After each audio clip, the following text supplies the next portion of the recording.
Nous sommes de retour à la tête de la Liga. Salut la communauté foot, salut la communauté Barça. Voilà, nouvelle vidéo aujourd'hui pour parler du débrief entre le Barcelone et Rayo Vallecano qui s'est soldé par encore un score de 1-0. Voilà, on va débriefer tout ça. Mais avant ça, les gars, merci infiniment à ceux qui continuent de s'abonner. On a l'objectif d'atteindre 500 abonnés avant le début des huitièmes de finale le mois prochain. Donc, s'il vous plaît, si vous n'êtes pas encore abonné, abonnez-vous, activez la cloche de notification pour ne pas rater les prochaines vidéos. Ça aide la chaîne, ça soutient et surtout, ça donne de la force. C'est gratuit, les gars. Merci vraiment. Merci beaucoup à ceux qui le font et merci à ceux qui vont le faire dans cette vidéo. Likez, partagez, donnez vos avis en commentaire et dites-moi depuis quel pays vous regardez cette vidéo. Voilà, donc, déjà, je vais revenir sur les faits d'arbitrage vite fait parce que je sais que ça ne parle pas d'arbitrage. Il y a des gens qui vont, je sais pas, ils vont venir, je sais pas, m'appuyer le coup, littéralement, hein. Fait d'arbitrage. Je vais essayer d'être le plus neutre ou bien le plus lucide ou bien le plus objectif possible. Le penalty accordé au Barcelone, il y a penalty. Sauf que Koubarsi fait pratiquement la même faute dans notre camp. Et l'arbitre ne check pas. Le but de Rayo qui a été refusé, si moi j'étais l'arbitre, je validais le but parce que c'est le joueur qui est hors jeu fait obstruction sur Inigo, mais rien ne prouve que Inigo va vraiment empêcher que le but, que l'attaquant adverse ne finisse l'action. Et c'est la même chose sur le penalty même qu'on nous accorde parce que vous voyez bien que le ballon n'allait jamais arriver sur Inigo. Ce sont des fautes bêtes. Ce sont des fautes très stupides. Le ballon ne va même pas arriver sur le joueur. Pourquoi tu le ceintures? Tu le ceintures pourquoi? Tu fais cette faute pourquoi? Pourquoi tu fais ça? Ce sont des fautes bêtes, ce sont des fautes stupides. Ça énerve. Quand mon joueur fait ça, jamais je ne me plains de l'arbitrage. Je vais m'en prendre à mon joueur parce que ce qu'il fait, c'est bête. Donc, c'est une faute stupide. Le but qui a été refusé, comme je le disais tout à l'heure, mais il y a une explication de pourquoi l'arbitre parle d'hors-jeu. Ce n'est pas pour celui qui a marqué, c'est pour celui qui fait l'obstruction. Plusieurs fois, on a vu des gens marquer des beaux buts, mais parce qu'il y avait un de leurs joueurs qui faisait obstruction, peut-être sur la vue du gardien, on a refusé des buts. Ne faites pas aussi comme si vous êtes des amateurs, vous avez souvent votre truc de clubisme, suivisme, fanatisme, là, que vous bandez vos yeux sur tout ce qui est réel quand ça concerne les autres, mais quand ça vous concerne, là, vous avez les yeux plus grandement ouverts que le fétiche de Carabal associé. Voilà, donc, à part ça, il y a encore eu quoi? Oui, en deuxième mi-temps, sur Olmo, il n'y a pas pénalty. Oui, il n'y a pas pénalty parce que sur le ralenti zoomé, on voit bien que le gardien, quand il tend la jambe, il touche la balle. Et puis sur Rafinha aussi, il n'y a pas pénalty. Rafinha qui fait une merveilleuse action, Rafinha qui part en un contre. Il réussit même à faire le contrôle. Il ne marque pas, il ne cadre même pas. Et puis le gardien le fauche quand il a joué, donc il n'y a rien là-bas. Et puis bon, sur Lamine Yamal aussi, il y a minimum coup franc, non, les gars? Ou bien, vous allez dire quoi? Il y a minimum coup franc. Il y a faute, non? Mais l'arbitre ne donne rien du tout. Je pense que c'est tout ce qu'il y a comme fait d'arbitrage. Et en plus, j'ai aussi trouvé que l'arbitre, il a essayé de se rattraper pour ses erreurs en premier mi-temps. Parce qu'en premier mi-temps, ça partageait vite beaucoup les cartons. Ça faisait qu'il y avait les erreurs d'arbitrage en premier mi-temps. Mais en deuxième mi-temps, j'ai eu l'impression qu'il voulait trop se racheter. Ça sifflait mal des deux côtés. Que ce soit pour le Rayo, que ce soit pour nous. Mais bon, bref. Donc, c'est à ça que ressemble le fait d'être supporté ou bien soutenu ou bien avantagé par l'arbitre. Il sait que les Madrilènes ont le seum, ils ont même le guatre. Les gars, je ne vais pas revenir sur les faits d'arbitrage qui vous ont avantagé dans les années antérieures. Chacun a son tour, chacun a sa chance. Rien ne dit que si c'était un autre arbitre que celui d'aujourd'hui qui a arbitré notre match, on allait s'en sortir comme on s'est en sorti là. Parce que vraiment aujourd'hui, nous avons été catastrophiques. Le plus important actuellement, ce sont les 3 points. C'est la même chose que j'ai dit contre Alaves. Parce que on a une ligue à partir chercher. En novembre, décembre, jamais on ne gagne le match. Quand on était nul, rien ne passait, rien du tout, rien n'allait dans notre sens, même pas l'arbitre. Aujourd'hui, footballistiquement parlant, rien n'allait dans notre sens. Mais sur un seul fait de jeu, on a réussi à marquer. Et on a réussi à maintenir le score. Heureusement qu'il n'y avait pas Arrojo aujourd'hui derrière pour nous mettre les bâtons dans les roues et annuler les autres jeux. Xavi a gagné une ligue ici avec peut-être 6 matchs ou bien 8 matchs, 10 matchs même gagnés sur le score d'un but à 0.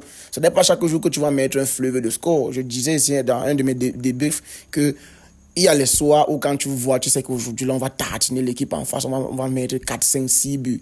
Et il y a les soirs où quand tu vois la dynamique du match, tu vois qu'aujourd'hui, là, on va souffrir. Et aujourd'hui, là, non. Ça s'est vu dès les premiers instants qu'on va souffrir.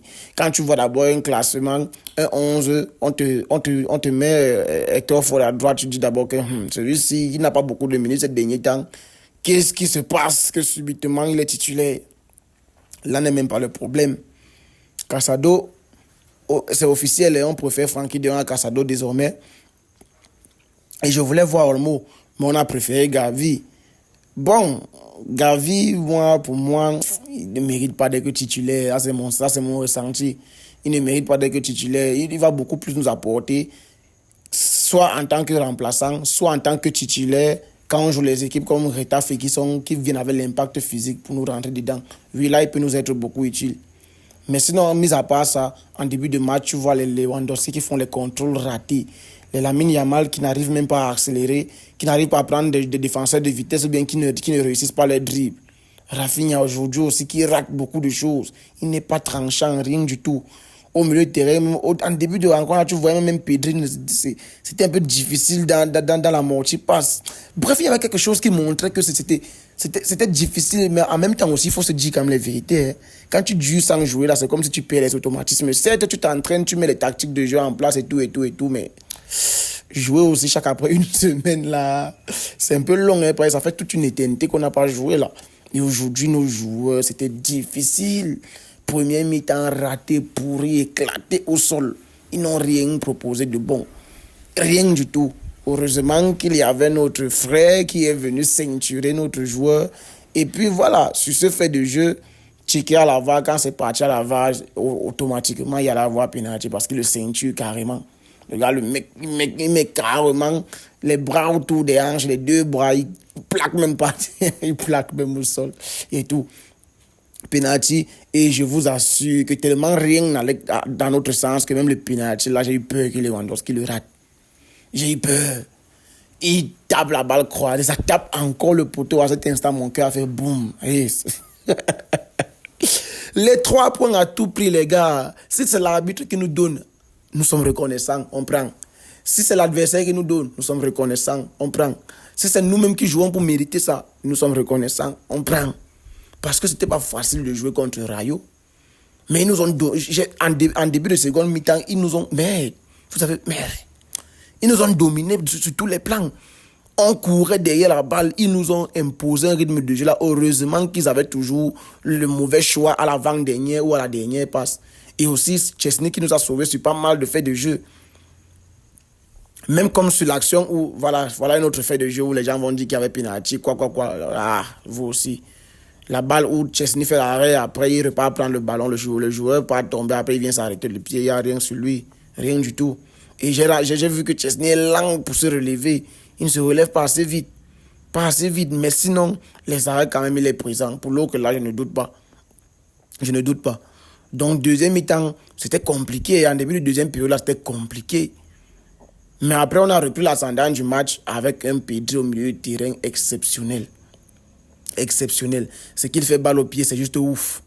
C'est juste ouf. Ce soir, une fois de plus, il a montré l'étendue de son talent. Surtout la passe en profondeur qu'il fait pour Rafinha, là, qui n'arrive même pas à cadrer.